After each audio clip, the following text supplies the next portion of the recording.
In this video, I'm going to tell you about the Franchise Trust Engine Framework, and this is the 10-part framework that really helped grow the Gyms Group from 3,600 franchisees to 5,700 franchisees in 6 years. And in that time, we've actually sold 8,400 franchisees since 2019, and 99% of them have said they've been influenced by what I'm about to tell you in this video. So it's a 10-part framework. Stay tuned until the end to learn about it all, because if you don't have all parts working together, you're never going to get the full benefit of the system. Who am I? I'm the CEO of the Gyms Group. Back in 2019, I took over the marketing, and since then we've grown by net 2,100 franchisees and sold more than 8,400 franchises in 7 years, because our franchisors have had all these trust assets that are online. The modern franchise prospect now will research everything and anything before even putting an inquiry in. You need to have a layer of trust about your franchise system online that strengthens everything throughout the process. It makes your ads better, it makes your sales easier, and it brings in prospects in the background that you never even know about, but you need to have this franchise trust engine in place online in the first place. So here's the system. The first part of the franchise trust engine is making sure that the founder of the franchise system has a presence online in some manner. So it could be consistently posting on LinkedIn, could be Instagram, could be TikTok, could be YouTube, could be whatever, but the founder needs to have a presence online, especially if you're a newer franchise brand. If you're a newer franchise brand and people are trying to take a leap of faith into buying into your brand, which to be honest with you, most people probably wouldn't have heard of, they're investing in you as a person, your system, your story, and what you've done. It's a great marketing tool. Now, obviously, Gyms is a great brand and a big brand, but a lot of people didn't know him many years ago. So once I've started putting this in place, putting him on podcasts, YouTube videos, TikTok, etc., a lot of people will follow his account, and his content's the thing that actually get people interested in us. It's not the Gyms Group, it's not the divisional accounts, it's not the stuff that the franchisor's doing. It's his content. So that's why it's really important to have your story online, because your story sells. And as a franchisor, as a founder, as an entrepreneur, you've got a great story if you've got to a position to where you can actually franchise, right? So making sure that is documented, making sure that's put online in multiple places, that's the actual foundation that everything else is going to be built upon. Because remember, people invest in people they like, they know, and they trust. And that's why it's important to get your story out there online. Now, don't say you can't put yourself online, because that's absolute BS. Jim is someone who's an extreme introvert. He hates doing videos, but he knows that this works, and that's why he's done it. Plus, he gets to hear the results every 3 to 4 weeks in training when people tell him, love you on videos, I feel like I know you already. That's why you want to do it. So you want to make sure you have this founder personal brand online. It's something that you can do, but you need to find a framework or a system that works for you. So I'll give you an example. With Jim, he's not good at reading scripts, so I don't have him read scripts at all. I learned that the hard way. So I just do Q&A videos with him and just conversational type podcasts, and then we have to then edit it and then repurpose that content to get it on social media. That's what works for him. You got to find what works for you. You might be someone who's a great writer and who doesn't want to speak on camera, and that's fine. So you might go really hard on LinkedIn, or you might do a video format like a long form podcast, and then someone else can chop it up for you and distribute it for you. But you need to find a format that works for you. And if Jim can do video, everyone can do video, but the key is to find a format that works for you and to be consistent as well with doing it, and understand that you're going to suck. Right now, I'm trying to build my personal brand on Instagram and on YouTube, and quite frankly, a lot of my videos and what I'm doing now, right now, I'm gonna look back in 2 to 3 years time and go, geez, that was horrible. But the thing is, you need to start and you need to get the reps. And the only way you get the reps is by starting. So pick a channel, start recording. If you're consistent with what I'm telling you after 6 months, and you will be surprised of what comes out of it. Now, part number 2 of the Franchise Trust Engine is daily organic video on social media. This stuff really does work, but it is hard work. So back in 2019, I had a mandate from Jim. I want you to create one unique piece of video every day. So what I did is went great. I hired a great Swinburne media student called Jake back in the day full time, and our job was just to pump out video on social media back then. And I got this idea from the Gary V Crushing It book, where he basically said the 4 first hires off your company, one of them should be a full-time videographer. We took that literally and we implemented that advice, and it's been the best ROI investment that the Gyms Group has done. You think about it, since 2019, we've sold 8,400 franchises, with obviously our franchisors have done that. Let's say the average franchise cost is 30 grand times 8,400 by 30 grand. What's the figure? It's a lot of money. It is the best ROI investment that your business can make, but you need to make sure you commit to it. Now, I went with an in-house videographer. You don't need to do that. You can use an external agency who could come in and do every 3 months, maybe 3 months worth of content, which is quite common now. That's a great way to go as well. But just for me, with the volume that I wanted to do, and just because of the intricacies and the terminology of the business and the ideas and the way Jim worked, it was far more cost effective for us to have someone in-house. But you can use someone externally. I'm not saying don't use someone externally, but the thing is, you've got to commit to one lane, either in-house videographer or external content agency, and you have to be consistent. And the main thing with that video content as well is you're not just distributing it on one platform, you're putting it on multiple platforms as well. And you're not just posting one time a day, you're posting multiple times a day. In gyms, we post probably 20 unique pieces of video content across different platforms all the time. And you add that up over many years, you've got tens of thousands of videos that have been put on there. And that daily organic video is really the base of trust that is online that really helps with everything else in your sales process. I've also found from doing this that back in the day, scripts and polished videos is where everyone probably started back in 2019 doing this, but we've completely morphed into more rough, edgy, raw, unedited type of video content. I find that the stuff that gets the most views online is phone video. It's nothing that's really fancy, planned or scripted. It's just genuine phone video with answering questions from the public with Jim. That's worked really well for us. We do a lot of the day in the life content with our franchisees, which is vlog style. None of it's planned at all. We just follow the franchisee online. Then our great editor in here, Charles, will then edit it up and really give the people a look at what they're doing in the field. Now, when it comes to training, I always hear the day in the life video or the raw phone videos with Jim as being a lot of the content types that people recall and will tell me that's been one of the things that helped them make the decision into being a franchisee. But this is something where people need consistent content over time on a consistent basis. You can't just do 3 months worth of video and expect in 3 years time that works really well. Because what people will do is they'll go to your YouTube channel and they see the last video was posted 3 years ago. I don't think that's good for trust. Is this brand still active? Why can't I see what it actually looks like today? With gyms, you go to our channel, you see literally every day a new video that goes live. That shows people a really good snapshot of where we are in the current moment, and that adds to building trust. Remember, you need to have video content to actually learn what you're doing and to get better at it as well. The more video you put online, the more data you have, the more feedback you have to know how to make better stuff to get more views, right? If you don't have a consistent video pipeline going out there all the time, you just can't get the reps and the data needed to make better stuff and to actually know what's going to work. So you need to make sure you do the volume as well. And remember, quantity is a quality. Now, everyone says you need to make quality content, but you don't determine what quality content is. The audience determines what quality content is. And that's why we doubled down a lot of our phone videos with Jim, where he just does the Q&A videos here, because that's what gets the most views for us. So I'm going to keep doing it, and that is determined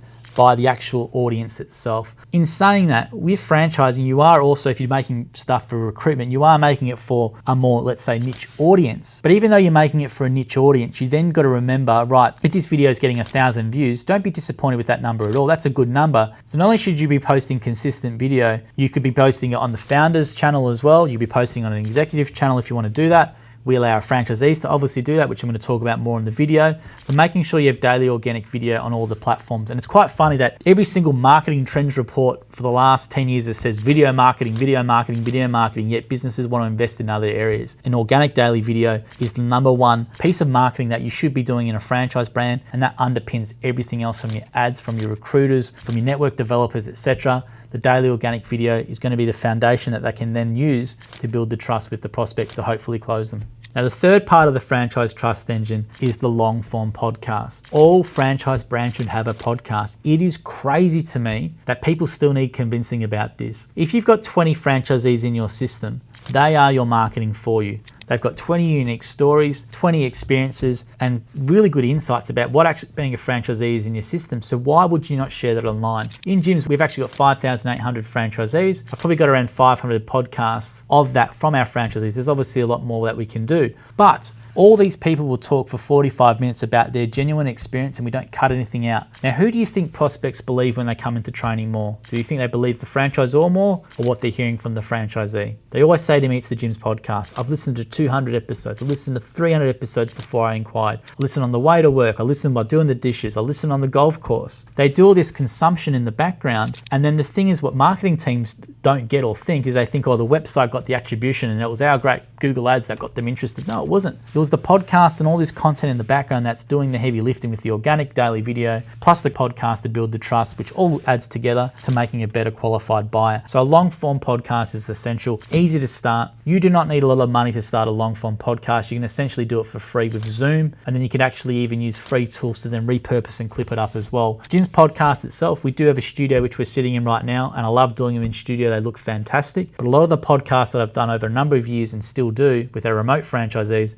are via Zoom. And I've never heard a prospect to me once comment on the production value. They always talk about the quality of the information and how raw and honest the insights are. And remember, even though we're talking a lot about video, when people listen to the podcast, a lot of people won't watch a podcast, but they'll listen to it in their ears, right? So the short form content where we have the Gyms podcast and the branding will go, right, Gyms has got a podcast, they'll go to Spotify, they'll go to iTunes and they'll look it up and then they'll start consuming it with the audio. So it doesn't matter if you've got a fancy studio when it's the audio only podcast that they're really listening to. So don't get hung up on production value. Where production value does help, if you're using it for social media content or you're using it for meta ads. I use a lot of our podcast clips for our recruitment ads, and you need to have a good looking studio because that's what people expect with this sort of thing now. But the actual education of the franchise prospect can be fully done with Zoom and fully done on audio. And the great thing about it is people who listen to 200 and 300 episodes of your podcast, which is more than, let's say, 100 hours of listening to the franchisee, they're going to self-select themselves. If they listen to that and they keep hearing the franchise prospect go, it is hard work, but if you put in the hard work, the reward comes and you've got to be proactive in your marketing, you'll get the rewards after 12 months. That person listening to that go, geez, I want to be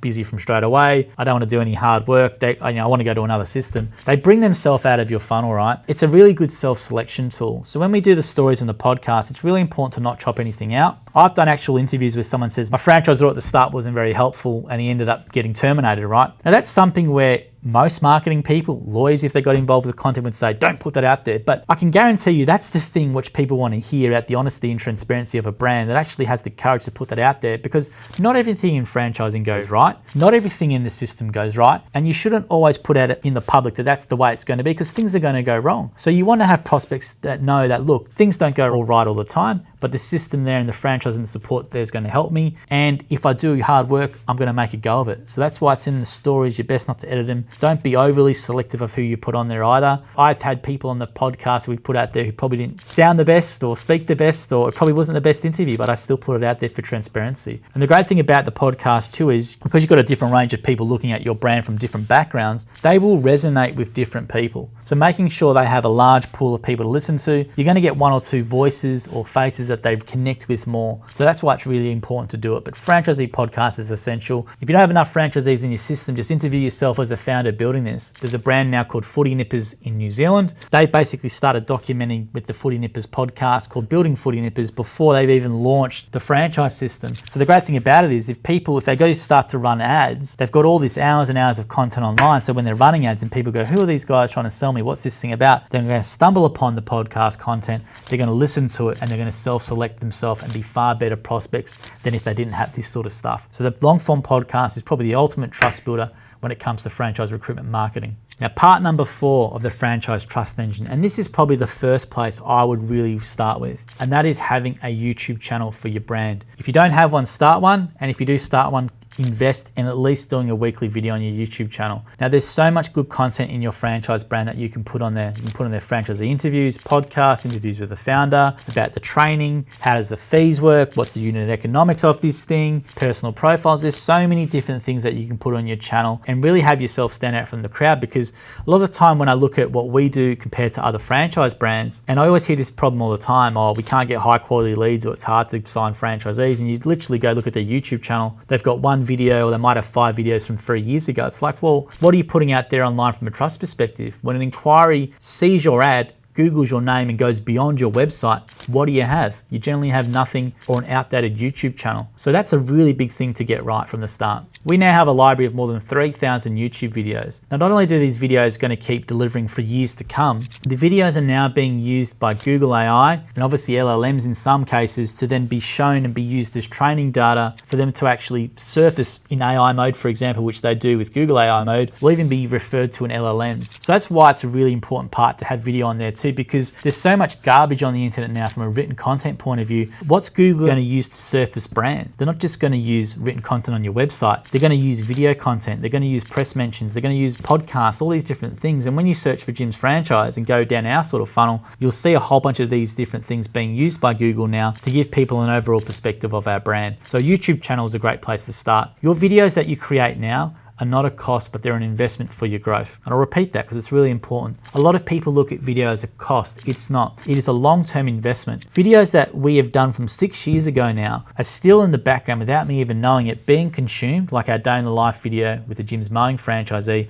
That's still being watched now by people just learning about us for the first time or thinking about becoming a Jim's Mowing franchisee from 6 years ago. And that video is going to be something that gets people into the system. And I know this because when I talk to prospects in training, a lot of the time I go, what did you watch or how much did you watch? They'll go, I watched everything. Or they'll go, I watched that day on the road video that you did a while ago with this franchisee. So it's amazing how these videos that we've done from years ago are still delivering for us better prospects and educating our prospects without us having to really do a thing. But the key to it is you've got to commit to it and create it. You can't just do a bunch of search content and do 2 months worth and then never do anything for 2 years. You've got to have a consistent pipeline of video content going into there. Now it's really easy now to do that. You can either have an internal videographer, which I think is the best thing you can do, and then you can build that channel up, and the ROI you're going to get from that is amazing. I guarantee you it's going to pay for itself really quickly. Or you can use an external content agency or get someone in on a regular basis to do a lot of content, which you can then put into shorter videos, might be 3 to 5 minute videos, a bunch of shorts, which you can then put every week to go out live.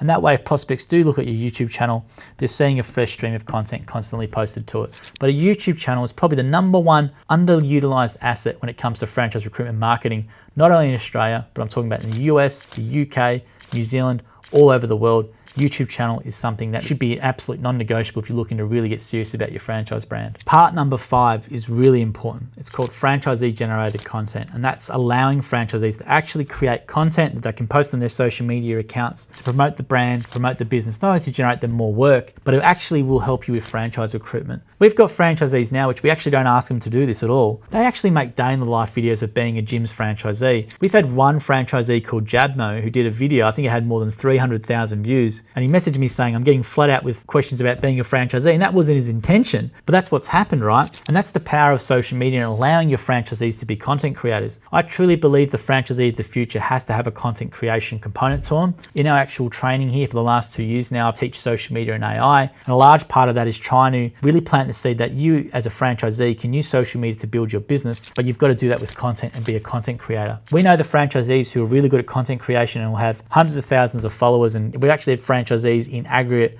one franchisee generate 1 billion plus organic views. They can do all this great stuff that we can't do at a head office. We've only got one videographer here, so we can't be everywhere and anywhere with all of our different divisions. So our franchisees can be out in the field all the time. They're the people who know the business better than us, whip out a creative phone video, but you've got to allow them the freedom to do it. This whole worshipping to the whole on brand thing, where you've got people who are marketing managers and juniors telling a franchisee what's on brand or not, or they're trying to make decisions for them about content, I think really needs to stop, and it really does stifle a lot of growth. In Jim's, we pretty much do the opposite. We give franchisees really broad guidelines, basically say, don't do anything that's not compliant with OH&S, make sure the work's top quality you're putting on, and make sure you're wearing a uniform. Then pretty much other than that, go for it. We don't have to have any approvals or anything like that. And the reason for that is that we don't want to put all these headaches and hurdles in the place for a franchisee to just go, it's too hard, I'm not going to create any video. And the result of this has been more than 1 billion network views. It's probably been a lot more than that with our franchisees in aggregate. We've got franchisees with a couple of 100,000 followers on Facebook, one with 100K followers on YouTube. We've got one with 240,000 followers on TikTok, another with 100,000 plus. Those guys are getting tens of millions of views per video sometime. Imagine all the views, which would have been 1 billion plus, that we miss out on because everything has to be on brand. So our accounts can only generate so much and we can only do so much. Whereas the franchisees out there all the time,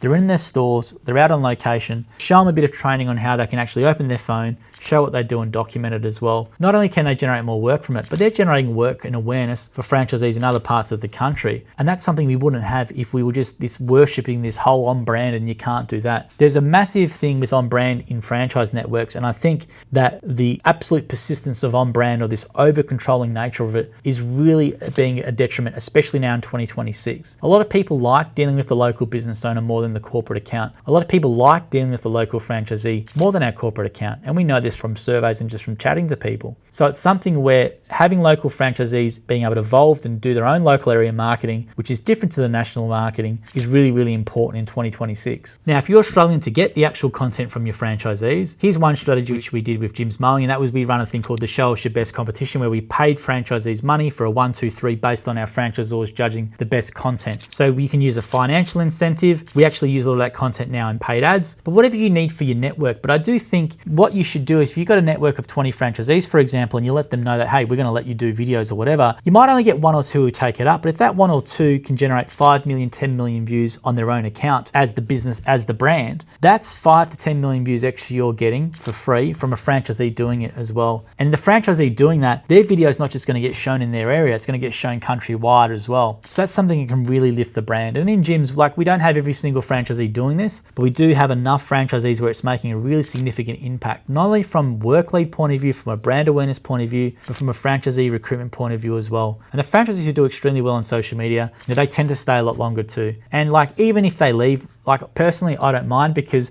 those videos that they've done, which have got millions of views, which will probably still get views, are then branded in our uniform as well. But I do think our approach, where we've been way more hands-off and a lot more supportive of franchisees, is the way that brands need to go. Now, if you're a brand that needs to have really strict brand guidelines, which I understand, like a quick service restaurant, I completely understand that for sure. But you should really encourage initiative and really work with franchisees. If they want to get involved in local area marketing, let them do it. Work with them on it, a campaign at a local level. Give them some trust, and you'll be very surprised what can happen with it. Now, component number 6 is transparent franchise content. I mean, be really transparent about everything you do in your system. Now, if you don't have a system where you want to be transparent about it, that's fine, that's up to you. I don't think you should probably be in franchising now, because I think franchising really suffers from a lack of transparency, because every brand hides behind NDAs. You can't find anything out until a 6th step in a discovery process or whatever it is. I took the complete opposite approach in 2019 because I was sick of us getting tarred with the same brush when retail food group stories went out there. If you don't know about it, you can see up there all this bad franchising press, and that was really affecting us, and people just thought in general franchises were a scam.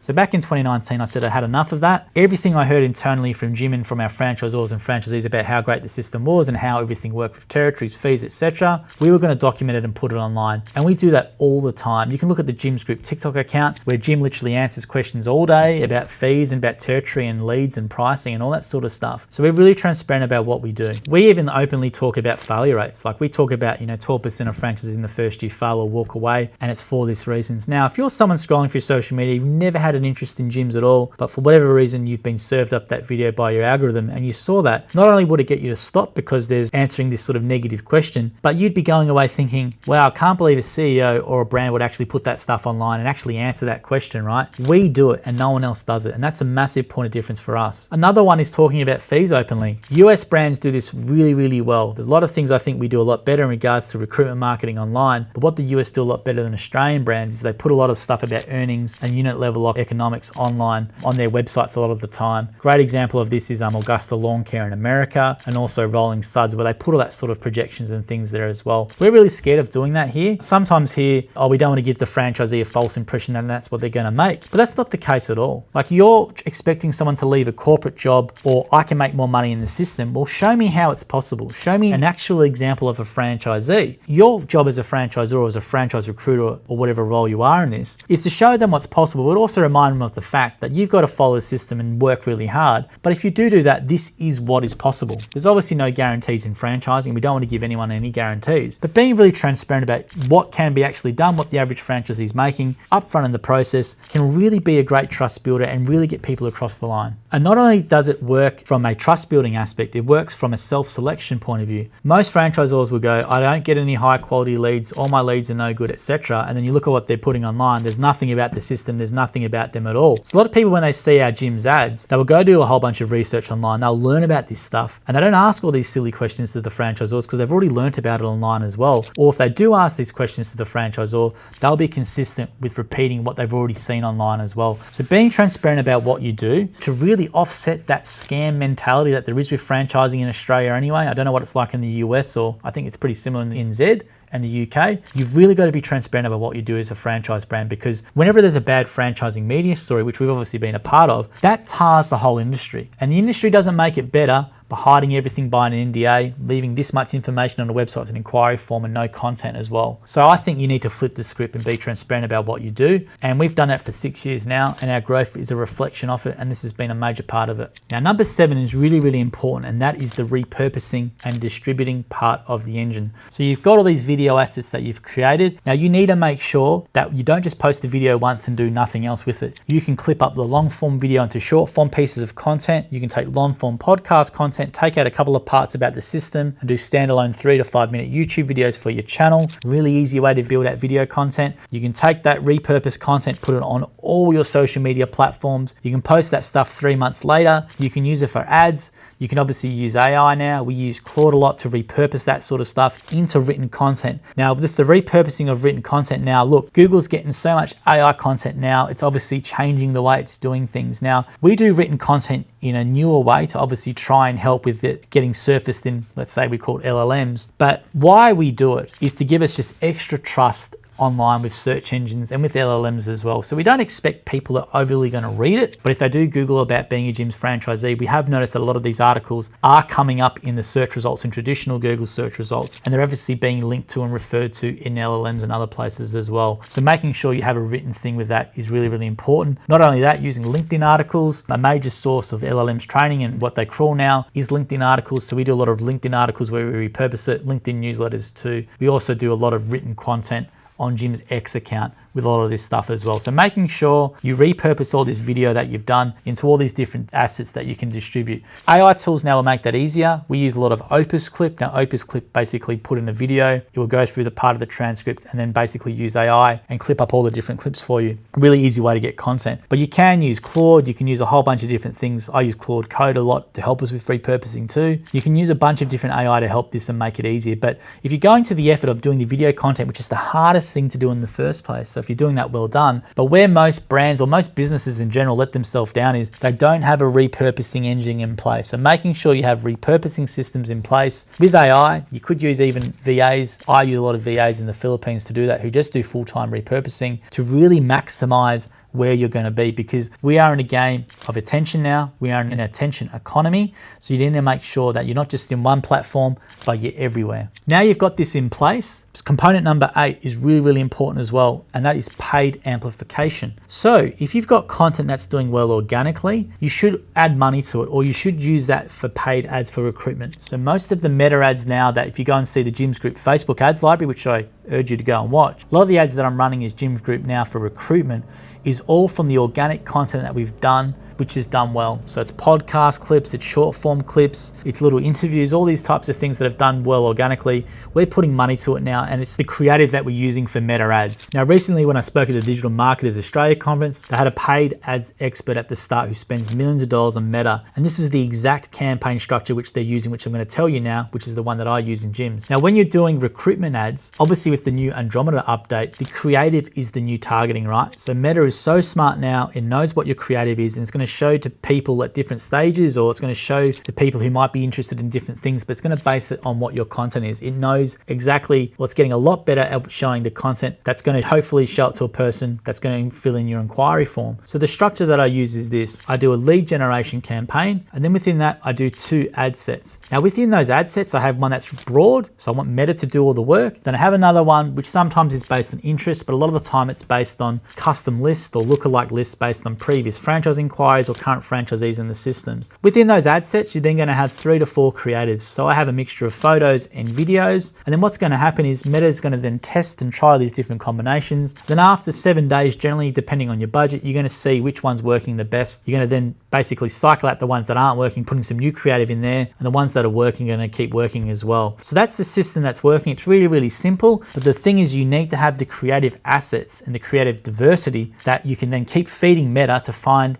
the better leads for you and the better people who are actually going to fill in that inquiry form. But you need to have those video assets. So that's something that we do all the time. We spend a lot of money on Meta for recruitment, and that's the current strategy that I'm using, and I'm finding works really, really well. You know, I'm getting a recruitment lead now for $7, $5, $8 a lead, whereas before it was $30 to $40 with the typical be your own boss type of graphic and the one ad that people do. Whereas now the algorithm's so smart and Meta's so good at finding these people that the more creative you give it, which we've got obviously, that's why you need to create it, Meta will then find the people who are suited to your brand and hopefully get them to complete the lead form. Now, component number 9 is AI search visibility. Good SEO, traditional SEO, which is great links on your website, a good fast loading website with technical issues sorted, consistent content, that'll probably get you 80% of the way there, right? But people are going to be using ChatGPT now, Claude, Perplexity, they might even be using Google AI mode to ask questions about your franchise system. Now, obviously these LLMs are pulling it from sources online. So where is it pulling it from? Can you have some control over that as well? And the great thing about it, when you can see this and do some searches yourself, you'll see that's not only pulling it from your website, might be taking it from news articles, so digital PR is really important. There might be YouTube videos it's pulling it from, especially in Google AI mode. It might be from a listicle over here, all these different places. So people are actually looking at these LLMs and asking about your brand, and you can see all these different sources it's coming from. And you've got an opportunity to make sure, well, where are these sources it's coming from? Can we put content into those places to influence the LLMs to hopefully show what we want to be shown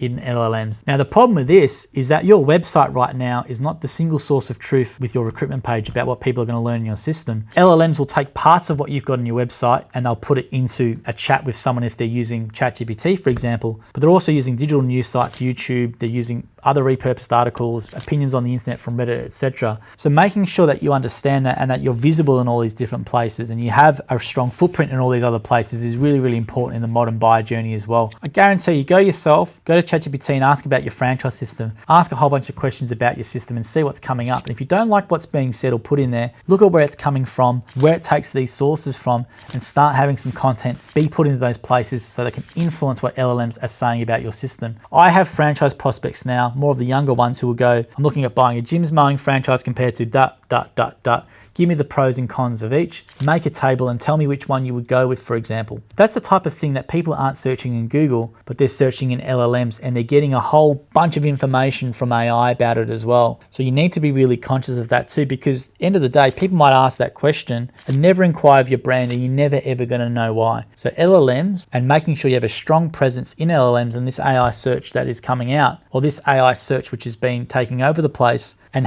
making sure you understand it and start getting content out there online to make your brand strength online a lot stronger so that when people do this sort of research, you will be the option top of mind. So this is the last part now, component number 10, and that is the community discussion piece that is going on in places that you aren't even aware about. So I'm talking about Facebook groups, I'm talking about Reddit, I'm talking about other forums, I'm talking about Slack channels, all these different places as well. You can look it up with gyms. If you type in the word gyms franchise into Reddit, you can see a bunch of different little subreddits where people are asking this question and there's hundreds of comments, negative, positive, neutral. I'm in there responding to stuff about being a franchisee. These things get thousands and thousands of views. And the worst thing about it is people are influenced to buy it and they'll never even inquire and you will never know why, but it's these forum discussions that are going on. So a tactic that you need to start doing, if you're actually mentioned in Reddit or Facebook groups, for example, you need to have some sort of brand monitoring set up. If your brand is mentioned in these places, you need to jump in there and respond. Now, I've got a Joel from Jim's account. I will get smashed, but at least people can see the comment and our perspective on what's being said as well. But if you're not in these discussions, people are saying stuff about your business that have never been franchisees, and quite frankly, it's very defamatory, but you've got no real recourse. So you've got to get in there and start interacting with people in these forums. And that will be hopefully the thing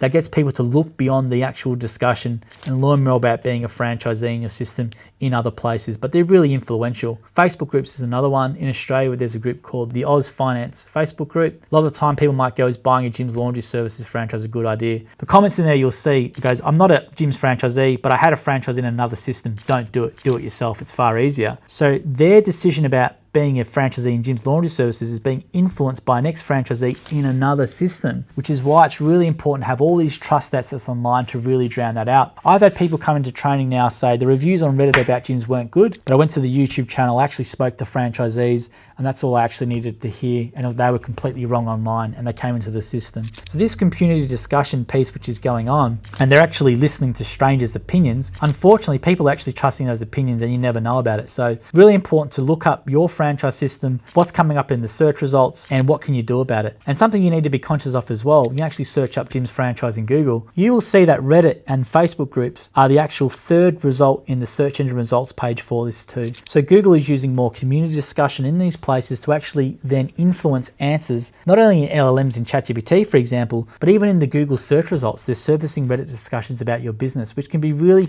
off-putting if there's a lot of stuff that's said that's not good. And because it's franchising, it's generally going to be negative. So you've got to be really conscious of that, because that's affecting the modern buyer in 2026. Now there you have it. There are the 10 parts of the franchise trust engine. Now I didn't set out doing this from the start, but this is something of the last couple of years when I wanted to put a label on it. What exactly we do in gyms, this is what I've decided to call it, because essentially that's what you're doing. A prospect who generally probably doesn't know anything about you, you need to establish trust with them online in multiple touch points online, over and over and over online, for them to even inquire or consider being a franchisee in your system. Or if they're actually looking at being a franchisee in your system and they go and do some extra research in their own time, what's coming up online. And if you have all these different components nailed, or you have at least attempted to do these components in some sort of way, you're going to be far ahead of the franchise brands who do not do this. The modern franchise buyer is not just looking at you, they're looking at multiple other people. So this is why it's important to make sure you've got all this stuff dialed down. And the most important part of this system, in my opinion, is video marketing content online that is transparent about what you do and you're consistent with it on a daily basis. If you get that right, you will be ahead of 99.9% of other franchise brands in the world who just rely on brokers, franchise network developers, franchise consultants, franchise recruiters, marketing agencies, because they all don't get this, all right? They all want to do paid ads, or they all want to email a database and get all the recruitment stuff from there, but they don't understand that the modern buyer is cluey. They're not just believing what you're saying. They're looking at everything online and they're trying to form an opinion based on what other people are saying about you, what they can hear from franchisees directly, what they can hear from the founder directly before even engaging with you. So you need to make sure that if you have all these components in place, you're going to have a real franchise trust engine in place that's really going to accelerate your franchise growth. And the results for us have been amazing. We've grown by net 2,100 franchisees, sold 8,400 franchisees in 2019, because our franchisors who do the selling for us and support the franchisees and do a fantastic job have got all this going on in the background. And every 3 to 4 weeks when I talk to all the new franchisee prospects in here, I hear all the same things. It's the videos, can't believe how honest you are. I message franchisees on Instagram, it's the day on the roads, it's the Ask Gyms. All these different pieces of content initiatives that are part of the trust engine, which I just told you about then, are things which are making us grow. So I'd really look at getting all these 10 components in place first. If you can't get all 10 components in place, that's fine. Just start with a couple and be ultra consistent with it. And I guarantee you, when you're doing your recruitment marketing and you're consistent with a couple of the components, you're going to notice your franchise growth, your sales get quicker, you're going to have better prospects come into your franchise system as well. And if you want to learn more, all you need to do is check out the Franchise Marketer podcast, Franchise Marketer newsletter, or you can check more of me out at joelkleber.com.